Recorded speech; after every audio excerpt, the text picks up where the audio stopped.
जनसम्पर्क र सेवाग्राही गुनासो व्यवस्थापनको तरिका र विधि।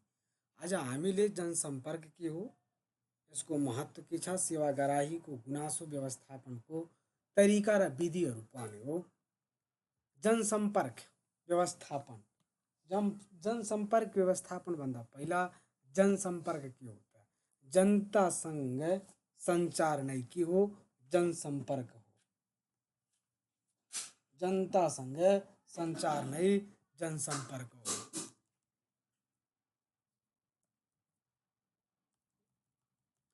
कार्यालय र सेवाग्राही बीच अर्थपूर्ण संपर्क स्थापित गर्ने कार्य जनसम्पर्क हो। कार्यालय र सेवाग्राही बीच अर्थपूर्ण संपर्क स्थापित गर्ने कार्य नै के हो? जनसम्पर्क हो। अब जनसम्पर्क व्यवस्थापन के होता है? Right message to the right place and the right people.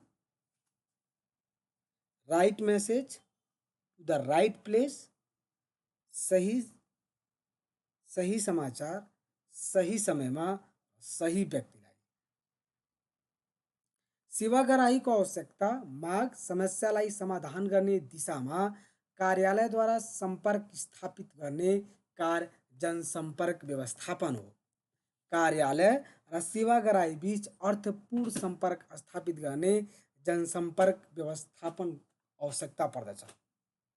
संगठन र संगठनका ग्राहक, सेवाग्राही र सरोकारवाला बीच सम्पर्कको सेतु नै के हो? जनसम्पर्क व्यवस्थापन हो। अब जनसम्पर्क व्यवस्थापनको महत्त्व के छ त? जनसम्पर्क व्यवस्थापनको महत्त्व हेर्ने हो भने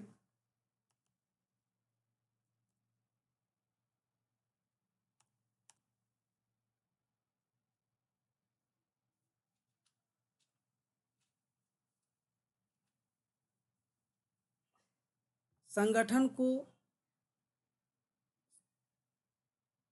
जनसम्पर्क व्यवस्थापनको महत्त्व, संगठनको जनसमक्ष छवि निर्माण गर्ने र प्रचार प्रसार गर्ने, संगठनको लक्ष्य उद्देश्य प्रभावकारी रूपमा हासिल गर्ने, वस्तु तथा सेवाको बारेमा जानकारी दिने, ग्राहक र सेवाग्राही तथा लक्षित वर्गहरूसँग सञ्चार सम्पर्क कायम गर्ने, नीति तथा योजना निर्माणमा सहभागिता प्रवर्धन गर्ने, प्रशासन र व्यवस्थापनलाई प्रभावकारी बनाउने, सङ्कट तथा विपदको सामना गर्नको लागि नै पनि जनसम्पर्कको आवश्यकता पर्छ।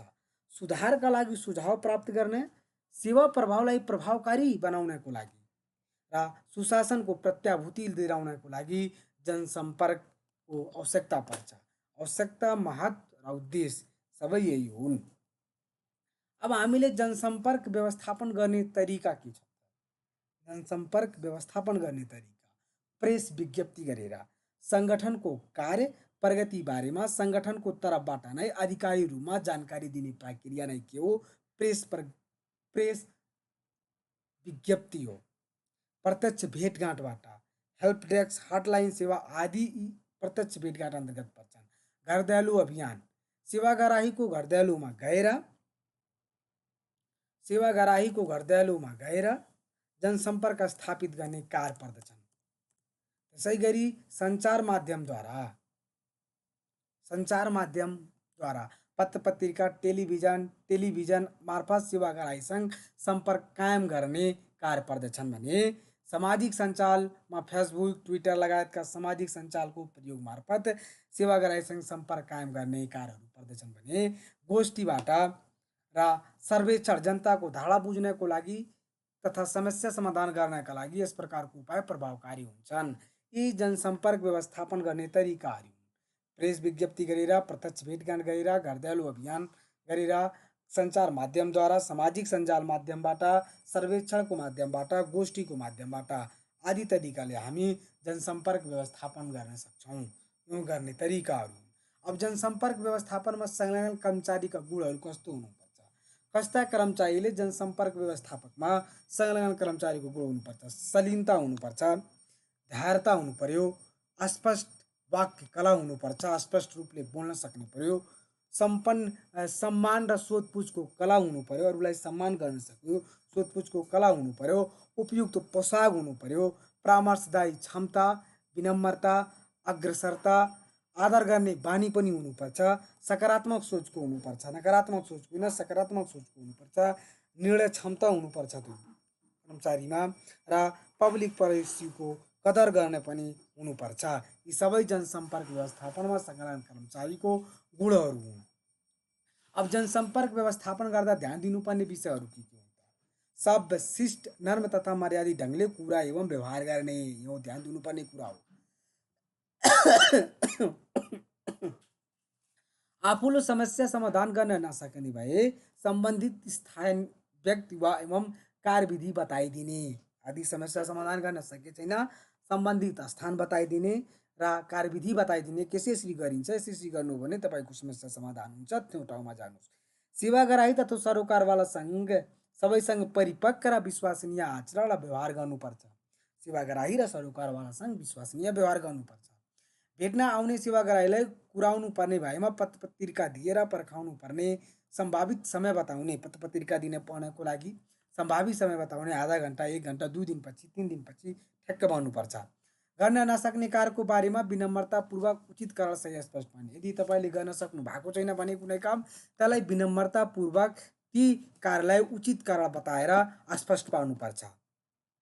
अर्को भनेको सस्तो लोकप्रियताका असम्भव कुरा नगर्ने। जस्तै सस्तो लोकप्रियताको लागि यो गरिदिन्छु त्यो गरिदिन्छु त्यस्तो असम्भव कुरा नगर्ने।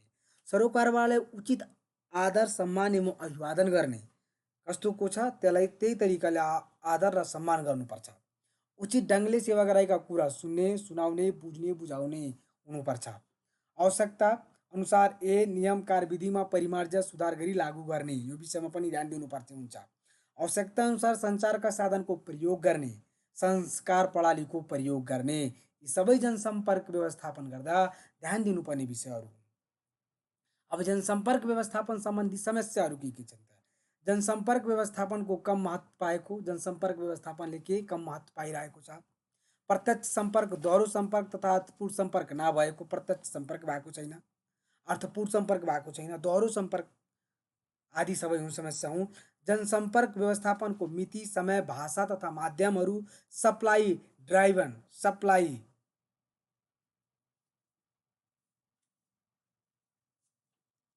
रहेको। जनतामा जनसम्पर्क सम्बन्धमा चेतना खासै नभएको, जनतामा त्यो किसिमको चेतना छैन कि जनसम्पर्क गर्नुपर्छ कि कस्तो गर्नुपर्छ भन्ने कुरा। कमजोर सहभागिताको स्तर छ। औपचारिकताको लागि मात्र जनसम्पर्क स्थापित भएको छ, केही काम गर्नको लागि होइन, औपचारिकता देखाउनेलाई क्यों जनसम्पर्क भएछ त्यो देखाउनको लागि मात्र भएको छ। सहयोगी कर्मचारी, दुभाषे आदिको व्यवस्था नभएको, यी सबै जनसम्पर्क व्यवस्थापन सम्बन्धी समस्याहरू। यी समस्याहरूलाई समाधान गर्नका लागि के उपायहरू अपनाउनु पर्छ त? जनसम्पर्क व्यवस्थापनलाई प्राथमिकतामा राख्ने, प्रत्यक्ष त्यही कुरालाई उल्टाइदिने, प्रत्यक्ष सम्पर्क, दोहोरो सम्पर्क, अर्थपूर्ण सम्पर्क कायम गर्ने, जनसम्पर्क व्यवस्थापनको मिति, भाषा र माध्यम तोक्ने रहेको हुनुपर्ने, जनतामा जनसम्पर्क चेतना वृद्धि गर्ने, सहभागिताको स्तरलाई थप प्रभावकारी बनाउने, औपचारिकमा मात्र होइन कार्यान्वयनको रूपमा लागू गर्ने, जनसम्पर्क व्यवस्थापनलाई व्यवहारिक बनाउने, सहयोगी कर्मचारी आदिको व्यवस्था गर्ने। जनतासँग सञ्चारको आधार के हो? जनसङ्ख्या जनसम्पर्क व्यवस्थापन हुन्छ भन्दाखेरि यसरी गरियो भने समस्या समाधान गर्न सक्छौँ। अब सेवाग्राहीको गुनासो व्यवस्थापन। पहिला सेवाग्राहीको गुनासो व्यवस्थापन, सुन्ने र सुधार्ने प्रक्रिया। अब गुनासो के हो त? सार्वजनिक सेवा प्रवाहको क्रममा सेवाग्राहीद्वारा अभिव्यक्ति गरिएको असन्तुष्टि वा शिकायत नै के हो? गुनासो। सार्वजनिक सेवा प्रवाहका लागि सरवाहको क्रममा जुन सेवाग्राही अथवा नागरिकले अभिव्यक्ति गरेका असन्तुष्टिहरू छन्, आलोचनाहरू छन्, शिकायतहरू छन्, ती नै के हुन्? गुनासो हो। अब गुनासोलाई उचित समयमा उचित तरिकाले सम्बोधन गर्ने तथा समाधान गर्ने कार्य, प्रक्रिया तथा पद्धति नै के हो? गुनासो व्यवस्थापन हो।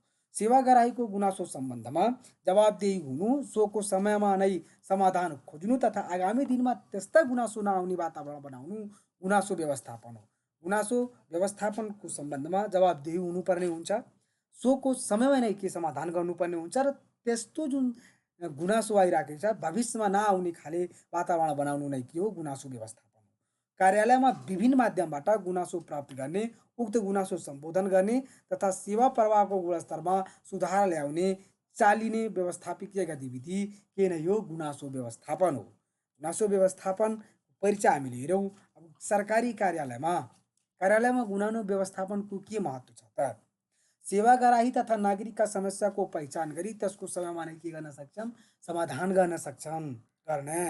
जवाब सेवालाई जनकेन्द्रित, जनमैत्री तथा जनउत्तरदायी बनाउने, सेवा प्रवाह सम्बन्धित कमी कमजोरी पहिचान गरी सुधार गर्ने, सार्वजनिक सेवा प्रवाहमा गुणस्तरीयता प्रवर्धन गर्ने, सरकार तथा सेवा प्रदाय निकायको विश्वसनीयता बढाउने, कर्मचारीहरूलाई जिम्मेवार र जवाबदेही बनाउने सबै महत्त्वहरू हुन्।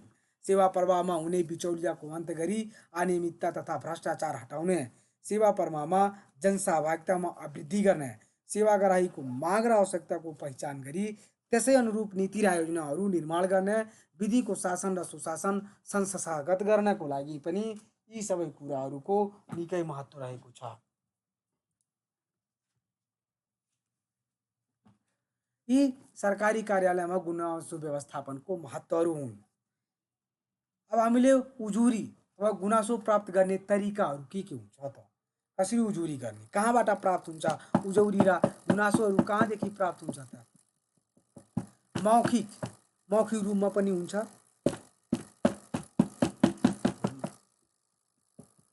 टेलिफोन फ्याक्सको माध्यमबाट हुन्छ, इमेलबाट आएको हुन्छ, गुनासो भएको हुन्छ, सामाजिक सञ्जालबाट भएको हुन्छ, निवेदन दर्ता गराएर पनि गुनासो र उजुरी परेको हुन्छ, हार्डलाइनबाट हुन्छ, एसएमएसबाट हुन्छ, हुलाक तथा एक्सप्रेस डिलिभरीबाट हुनसक्छ, उजुरी पेटिकाबाट हुनसक्छ, पत्र पत्रिका विद्युतीय सञ्चार माध्यमबाट, सार्वजनिक परीक्षण सामाजिक परीक्षणबाट हुनसक्छ र सार्वजनिक सुनवाईको माध्यमबाट पनि उजुरी र गुनासो प्राप्त गर्न सकिन्छ।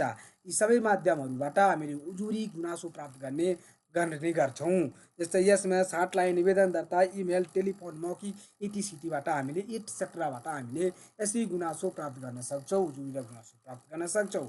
अब प्रभावकारी गुनासो व्यवस्थापनका पूर्व शर्तहरू के हुन्? गुनासो व्यवस्थापनका पूर्व शर्तहरू के हुन् त?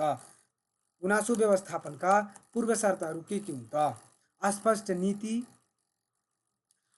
नीति व्यवस्था भएको, संस्थागत सक्षमता भएको हुनुपर्छ, दक्ष एवं कुशल मानव संसाधन हुनुपर्छ, संस्थागत समन्वय भएको हुनुपर्छ, प्रवक्ता तथा सूचना अधिकारीको व्यवस्था भएको, नवीन प्रविधि पद्धतिको अवलम्बन भएको, गुनासो व्यवस्थापन सम्बन्धमा लक्ष्य निर्धारण भएको, सेवा कार्य मापदण्ड निर्धारण भएको, कार्य सम्पादनमा सूचना प्रणालीको प्रयोग भएको, नतिजा र प्रतिस्पर्धात्मकतालाई प्रोत्साहन प्रणालीको अवलम्बन भएको आदि सबै गुनासो व्यवस्थापनका पूर्व शर्तहरू हुन्। गुनासो व्यवस्थापनका पूर्व शर्तहरू हुन्।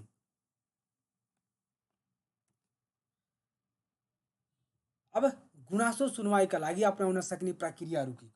गुनासो जुन त्यसको सुनवाईका लागि अपनाउन सक्ने प्रक्रियाहरू के हुन्? लिसन, गुनासो गर्ने कर्मचारीको भनाइ सहानुभूतिपूर्वक सुन्ने, कलेक्ट बनेको गुनासोसँग सम्बन्धित सूचनाहरू सङ्कलन गर्ने, गुनासोको विषयवस्तु परिभाषित गर्ने, डिफाइन गर्ने, फ्याक्ट फाइन्डिङ सत्य तथ्य यकिन गर्ने, डिसाइड तथ्यका आधारमा निर्णय लिने, ट्रेड युनियनको सहायता लिने, इन्फर्म सम्बन्धित पक्षलाई जानकारी दिने, टेक एक्सन यथाशीघ्र निर्णय कार्यान्वयन गर्ने, रिकर्ड एन्ड सर्कुलेट गुनासो अभिलेख गर्ने र सञ्चार गर्ने, मोनिटर अनुगमन गर्ने, यो आदि सबै गुनासो सुनवाईका लागि अपनाउन सक्ने प्रक्रियाहरू हुन्। अब गुनासो व्यवस्थापनका उपायहरू के हुन्? गुनासो व्यवस्थापनका उपायहरू हेर्नु भने कर्मचारीको वरिपरि कर्मचारीको पीर मार्का गुनासो नियमित रूपमा सुन्ने, निर्णय प्रक्रियामा पेशागत सङ्गठनलाई सहभागी गराउने, जुन पेसासँग सम्बन्धित छ त्यस्ता पेशागत सङ्गठनलाई निर्णय प्रक्रियामा के गराउने? सहभागी गराउने, जसले गुनासो हुने चान्स कम हुन्छ। सङ्गठनको आर्थिक प्रशासनिक व्यवस्थामा पारदर्शिता कायम गर्ने, गुनासो सुनवाईको विशेष व्यक्ति वा संयन्त्रको के गर्ने? निर्माण गर्ने, विशेष व्यक्तिको के गर्ने अथवा संयन्त्रको निर्माण गर्ने, सामूहिक छलबाट समस्याको निकास निकाल्ने, व्यवस्थापन पक्षबाट व्यक्त प्रतिबद्धता कार्यान्वयन गर्ने, कर्मचारीको सेवा शर्त सुविधा र कार्य विवरणलाई स्पष्ट र पारदर्शी बनाउने, कर्मचारीलाई सङ्गठनको उद्देश्य हासिल गर्ने दिशामा क्रियाशील बनाउने, यी आदि सबै गुनासो व्यवस्थापनका उपायहरू हुन्। यी हामीले प्रभावकारी रूपमा यसले हामीलाई गर्न सकियो भने, कार्यान्वयन गर्न सकियो भने गुनासो व्यवस्थापन म्याक्सिमम हदसम्म निको हुन्छन्। अब आउँछ गुनासो व्यवस्थापनका लागि गरिएका व्यवस्थाहरू के हुन्? नीतिगत व्यवस्था के छ त नेपालमा? नेपालको संविधानमा चालु योजना तथा चालु अवधिक योजनाको बजेटले आम नागरिकका सन्तुष्टिमा जोड दिएको, सुशासन व्यवस्थापन तथा सञ्चालन ऐन 2064 र नियमावली 2065ले सार्वजनिक सुनवाई गर्ने व्यवस्था गरेको छ। हेलो सरकार कार्यका सञ्चालन निर्देशिका 2068 जारी छ। सरकारी निकायद्वारा सामाजिक सञ्जाल प्रयोग गरिने कार्यविधि 2075 जारीमा छ, कार्यान्वयनमा छ। सरकारी निकायको वेबसाइट निर्माण तथा व्यवस्थापन सम्बन्धी निर्देशिका 2068 जारी छ। गुनासो सम्बोधन तथा व्यवस्थापन कार्यविधि 2072 जारीमा छ। यी सबै नीतिगत व्यवस्था हुन् भने संस्थागत व्यवस्था हेर्ने भने नेपाल सरकारका मन्त्रालय, विभाग एवं कार्यालयहरू संवैधानिक निकायहरू छन्। प्रदेश सरकारका मन्त्रालय, विभाग एवं कार्यालयहरू छन्। केन्द्रीय विभागीय जिल्ला स्थित तथा स्थानीय गुनासो व्यवस्थापन समितिहरू स्थानीय तहहरू छन्। एनएनजिओज, आइएनजिओजहरू छन्। अन्य व्यवस्था हेर्नु भने नागरिक वडापत्र छ, क्षतिपूर्ति सहितको नागरिक वडापत्र, नोडल अधिकृत, सामाजिक सञ्जालका पेजहरू, सुझाव पेटिकाको व्यवस्था छ, सार्वजनिक सुनवाई, सार्वजनिक सुनवाई, सामाजिक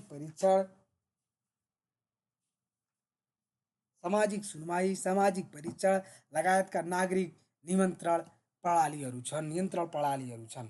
यहाँ हामीले नोडल अधिकृत भनेको नोडल अधिकृत सुशासन ऐनको दफा 31 र नियमावलीको नियम 20 बमोजिम प्रत्येक कार्यालयमा तोकिने गुनासो सुन्ने जिम्मेवार अधिकृत नै के हो? नोडल अधिकृत हो। नोडल अधिकृत भनेको यहाँ नोडल अधिकृत छ। नोडल अधिकृत भनेको के हो भन्दाखेरि